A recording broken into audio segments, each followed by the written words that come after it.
सविस्तर शिकवत आम्हाला लोकांना सादर करा. आम्ही त्याच्यात लक्ष घालू.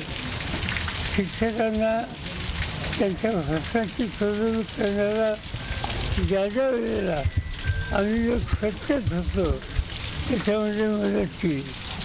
मला आठवतं आहे त्या काळात शिवाजीराव पाटील हे नेते होते.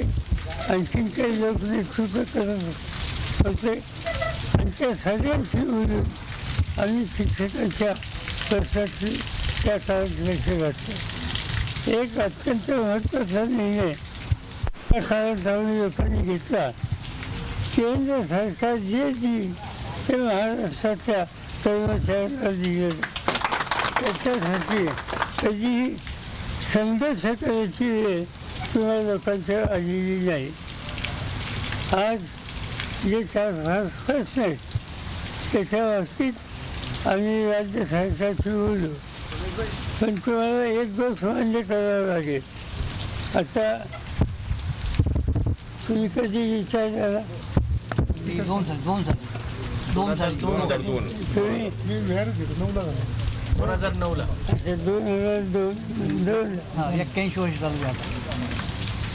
तुम्ही शिक्षक झालात तेव्हा तुमचा पगार किती होता? 95 रुपये. पगार 95 रुपये. आणि असं पेन्शन किती? पेन्शन 40,000. 40,000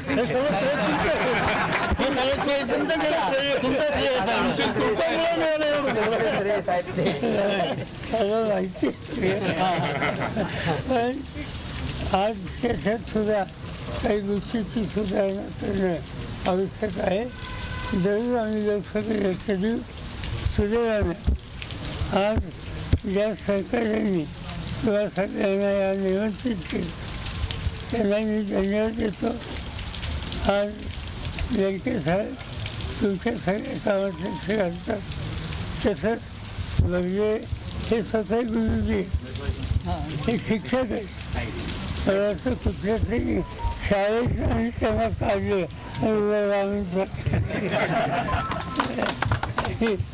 त्यांनी त्यांचं काम शिक्षक म्हणून अतिशय चांगलं होतं. आदिवासींच्यामध्ये काम करणारा एक कर्तृत्वान नेता म्हणून त्यांच्याकडे बघितलं जातं.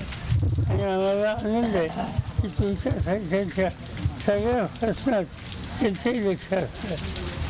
सुप्रियाताईच्याबद्दल मी काही बोलायची आवश्यकता नाही. या ठिकाणी आला लोकसभा त्याचं कामकाज तुम्ही बघितलं.